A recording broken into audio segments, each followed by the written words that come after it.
ఆంధ్రప్రదేశ్ రాష్ట్రంలో 5 సంవత్సరాలు అంబేద్కర్ గారి రాజ్యాంగం నిట్ట నిలువున తగలబడిపోయింది. ఇక్కడ ప్రతిరోజు తొంగలో దొక్కారు, పాతాళానికి ప్రతిరోజు పాదాలు పెట్టి తొక్కినటువంటి ప్రభుత్వం ఆ రోజు జగన్మోహన్ రెడ్డి ప్రభుత్వం. ఒక్కడ మాట్లాడాల నాయకుడు అనేవాడు ఎవడు కూడా. వీళ్ళు మాట్లాడతారా?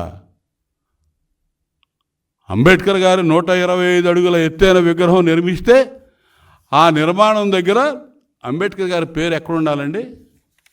ఇది నిర్మాణానికి సంబంధించినటువంటి ఈ కింద ఏర్పాటు చేసేటటువంటి దిమ్మ ఇది. ఇక్కడ విగ్రహం ఇక్కడ ఉంటే మధ్యలో అంబేద్కర్ గారి పేరు ఉండాలి, పెద్ద బోల్డ్ లెటర్స్లో. తీసుకొచ్చి ఒక చివర అంబేద్కర్ గారి పేరు పెట్టి ఈ మధ్యలో ఎక్కడో పెద్ద అంబేద్కర్ గారి కంటే పెద్ద అక్షరాలతో జగన్మోహన్ రెడ్డి పేరు పెడితే కుమిలిపోయినటువంటి వ్యక్తులు, బాధపడ్డటువంటి వ్యక్తులు, అంబేద్కర్ గారి అభిమానులు, అంబేద్కర్ గారు అంటే ప్రాణం ఇచ్చేటటువంటి వ్యక్తులు ఎవరో ఆ జగన్మోహన్ రెడ్డి పేరు తీసేశారు. దానికి తెలుగుదేశం పార్టీకి ప్రభుత్వానికి ఎటువంటి సంబంధం లేదు. బాధాతప్త హృదయంతో ఎవరో ఆ పని చేశారు. నేనైతే వ్యక్తిగతంగా వాళ్ళని మనస్ఫూర్తిగా అభినందిస్తా ఉన్నా. పనికి మాలిన జగన్మోహన్ రెడ్డి పేరు అంబేద్కర్ గారి పేరు కంటే గొప్పగా, పెద్దగా, మధ్యస్థంగా విగ్రహం ముందు ఆయన పేరు పెట్టడాన్ని నేను తీవ్రంగా వ్యతిరేకిస్తున్నా. వ్యక్తిగతంగా తీసేసిన వాళ్ళని అభినందిస్తా ఉన్నా. ఇక్కడ చూడండి అంబేద్కర్ గారి పేరు ఎక్కడుందో. బాబు ఇది కొంచెం జూమ్ చేయ. అంబేద్కర్ గారి పేరు ఎటు చివర ఒక పక్కన చిన్న చిన్న లెటర్స్తో పెట్టి పెద్ద బోల్డ్ లెటర్స్తో మధ్యలో సెంటర్లో జగన్మోహన్ రెడ్డి పేరు, విగ్రహం జగన్మోహన్ రెడ్డిది అన్నట్టుగా పెట్టారు అక్కడ. దాన్ని జీర్ణించుకోలేని కొంతమంది వ్యక్తులు తీసేశారు. తప్పేముంది వాళ్ళు చేసింది? దానికి నానా యాగి చేస్తా ఉన్నాడు ఒక్కొక్కడు వారం రోజుల నుంచి. సిగ్గుందా వీళ్ళకి అసలు?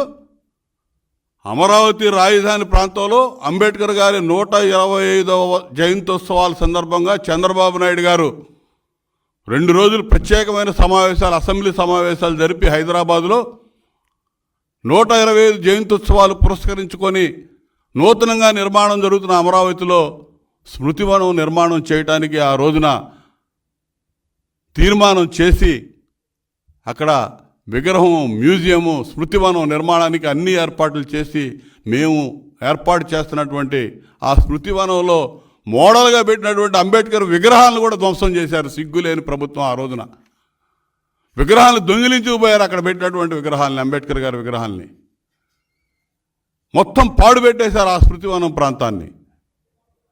వీళ్ళు ఈరోజు అంబేద్కర్ గారికి ఏదో జరిగిందని చెప్తారా? ఏం జరిగింది అంబేద్కర్ గారికి? బ్రహ్మాండమైనటువంటి గౌరవం ఇవ్వాలనే ఉద్దేశంతో ఎవరో మంచి పని చేశారు తప్ప వాళ్ళు ఏదో చెడు పని చేశారు నేను అనుకోవట్లా. మీరు బుద్ధి తెచ్చుకోండి, సిగ్గుండాలి. ఇవాళ ప్రజలు ఇచ్చిన తీర్పు, అన్ని వర్గాలు, ఇలా సామాజిక న్యాయం కోరుకునే party Telugu Desam party, Chandrababu Naidu garu. Doctor BR Ambedkar గారి రాజ్యాంగాన్ని తూచా తప్పకుండా అమలు చేసే ప్రభుత్వం చంద్రబాబు నాయుడు గారి ప్రభుత్వం. అంబేద్కర్ గారి రాజ్యాంగాన్ని తొంగలో తొక్కి సొంత రాజ్యాంగాన్ని రాసుకొని రాజారెడ్డి రాజ్యాంగంతో పరిపాలన చేసినటువంటి పనికి మాలిన పార్టీ వైఎస్ఆర్సీపీ. మీరు మాట్లాడతారా? ఇక సిగ్గు లేకుండా ఢిల్లీ వీధుల్లో తిరిగి ఎస్సీ కమిషన్ కలిశారు, వాళ్ళని కలిశారు, వీళ్ళని కలిశారు. అసలు మీ బతుకేమైందో ఒకసారి ఆలోచన చేసుకోండి. ప్రజలు ఎందుకు ఈ తీర్పు ఇచ్చారని. మిమ్మల్ని నమ్మి ఓట్లేసినటువంటి దళితుల్ని, గిరిజనుల్ని, మైనార్టీలని అడ్డగోలుగా దోచేసి మోసం చేశారు. మొత్తం కూడా మిమ్మల్ని ఏ విధంగా కోలుకోలేని దెబ్బ కొట్టారు అందరూ కలిసి. దీని నుంచి ఏ విధంగా బయటపడాలో ఆలోచన చేయండి. ప్రజా జీవితంలో మనగలిగే అర్హత అసలు మీకు లేదు. ప్రజలు తరిమి తరిమి కొట్టారు. ముందు దాని నుంచి ఏ విధంగా బయటపడాలో చూడండి. ఏ విగ్రహ రాజకీయాలు చేయాలి, అంబేద్కర్ గారిని అడ్డం పెట్టుకోవాలి. అంబేద్కర్ గారి విగ్రహం గ్రామాల్లో 6 అడుగులు 7 అడుగులు ఎత్తునుండే విగ్రహం పక్కన వీళ్ళ నాన్న విగ్రహాలు 10 అడుగులు ఎత్తున పెట్టి లేనిపోయిన అశాంతి అలజడులు సృష్టించి అంబేద్కర్ గారి కంటే రాజశేఖర రెడ్డి పెద్ద గొప్పవాళ్ళగా చూపించడానికి ప్రయత్నం చేశారు వీళ్ళు. అంబేద్కర్ గారి విగ్రహాలు రంగులేశారు, వైసీపీ రంగులు. అడుగడుగున అవమానించింది వైసీపీ ఆ రోజున. అప్పుడు ఒక్కడ కూడా ఆ పార్టీలో ఉన్నటువంటి నాయకుడు నోరు తెరిచి మాట్లాడినటువంటి పరిస్థితి లేదు. సిగ్గుండాలి ఇప్పటికైనా మాట్లాడడానికి. ఆ రోజు కొన్ని వందల సార్లు పిలిచాం మేము, చర్చకు వస్తారా, మీకు దమ్ముందా, సిగ్గుందా అని. ఏ రోజు కూడా చర్చకు రావడానికి కూడా సాహసించలా.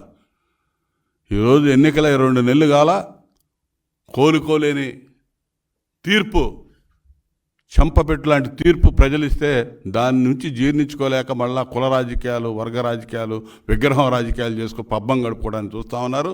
ఖచ్చితంగా ఇవేవి కూడా మీ పప్పులు ఉడకవని చెప్పి ఈ సందర్భంగా మిమ్మల్ని హెచ్చరిస్తూ ఉన్నా. బుద్ధి తెచ్చుకోండి. ఇవాళైనా ప్రజల్లోకి వెళ్ళండి. మీరు చేసిన తప్పులు ఏ విధంగా సరిదిద్దుకోవాలో ఇవాళ మీరు తెలుసుకోమని చెప్పి చెప్తా ఉన్నాను. అంబేద్కర్ గారికి మీరు చేసిన అవమానాన్ని సరిచేసే పనిలో ఈ ప్రభుత్వం ఉంది.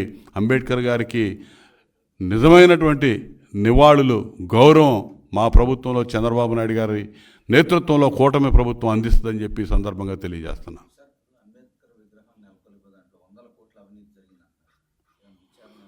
ఖచ్చితంగా